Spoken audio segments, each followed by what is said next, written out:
Or could President-elect Trump find another place for Matt Gaetz to serve in his administration, Tolu? Oh, he certainly could. And this is the big test of whether or not Donald Trump is a singular figure who could come back from the ashes of not only being convicted on fraud charges and being charged on dozens of various felony charges and come back and win the presidency, come back with the support of the public. Whether or not that kind of grace extends to someone like Matt Gaetz, that remains to be seen. Now, Donald Trump is in a position to potentially elevate Matt Gaetz. He tried to elevate him into the position of Attorney General. That was a bridge too far for a number of people who would need to confirm him. But there are a number of roles that don't require Senate confirmation. And Donald Trump appreciates loyalty. Matt Gaetz is charged with a number of different things, but in Trump's mind, he has never been charged with disloyalty to Trump. And so he's good as gold. And so there is a position that Donald Trump could offer Matt Gaetz in the White House or elevate him with endorsement for whether for the Senate or for the governorship of Florida. And we'll have to see whether or not Donald Trump's grace and his ability to come back from the dumps and come back from these kinds of charges and public embarrassment, whether that extends to someone like Matt Gaetz, whether or not he can pull off that kind of comeback. It remains to be seen. So far, only Donald Trump has had that ability. Whether or not Matt Gaetz can do it, that's TBD. Yeah, and John, there's also this idea, I want to talk about the Trump transition, because that's also, of course, coming up upon us. Over the last couple of days, the president-elect has threatened to retake control of the Panama Canal and again pressured Denmark to sell Greenland to the United States. What do you think prompted all of this?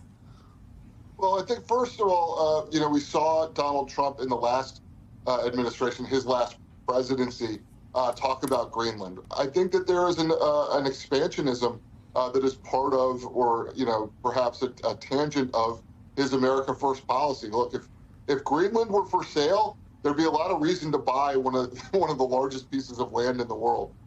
It is not for sale, so as Denmark has said, it's not for sale. So I think it's unlikely to happen. In terms of the Panama Canal, obviously an unbelievably important route for commerce. I think that the president is looking to make sure that the United States president-elect is trying to make sure that the U.S. gets the best deals that it possibly can to make sure that that commerce, transits as well as possible. And, I think he's going to push them. The question is, how far? Are these things that Donald Trump is willing to, go to war over? He has often said he doesn't like war. So I think mostly this is talk until we see some sort of action on his part.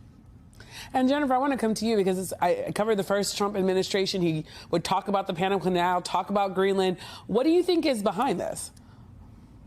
Well, I think Donald Trump has a very Putin-esque view of the world and of America's position in the world. And, while I'm as big a supporter as anybody of maintaining the strength and the security of our country, to the former gentleman's point, these properties are not for sale. I think that there is kind of a sense that Donald Trump likes to be the big man, the tough guy. We're going to do this. We're going to do that. I think it feeds his supporters, the image that his supporters have of him. Don't forget, he also wants to annex Canada as our 51st state. And if you see the way that he talks about Puerto Rico as a Canadian, I think Canadians would probably be very concerned about that. But it's hard to know. And this is part of what makes Donald Trump so dangerous. It's hard to know if this is just him being himself and spouting off, or if he's laying the groundwork for trying to take some actions that'll be very, very dangerous and create a tremendous amount of chaos in the world. Or is this just another case of Elon Musk acting as puppeteer, pulling the strings behind the scenes, telling Trump what to say because he thinks there's something to be gained from this? But it is it's dangerous rhetoric. It creates chaos, and it has the threat of damaging some very important relationships that we have around the world. Yeah. And Tolu, I want to ask you, Inauguration Day is just 27 days away, which is head spinning in some ways, given all that we've all lived through this year. What is the feeling inside Trump world just under 4 weeks to go until he takes the oath of office and is back in office?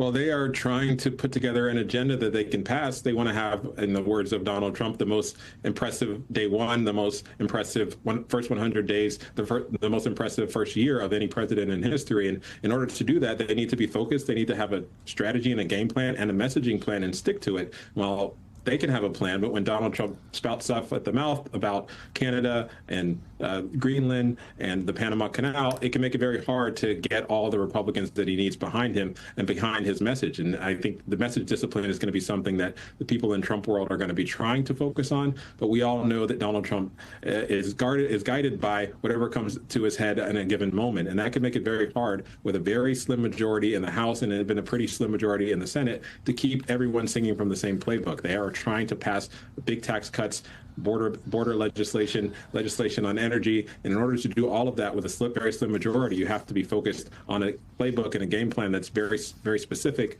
And whether or not they can get Donald Trump, the leader of his party, to follow that playbook, that's the big question in Trump world. And they are trying to figure out how to do it. This past shutdown that we almost had just a week ago makes it very hard to believe they're going to be able to be successful in having message discipline from day one.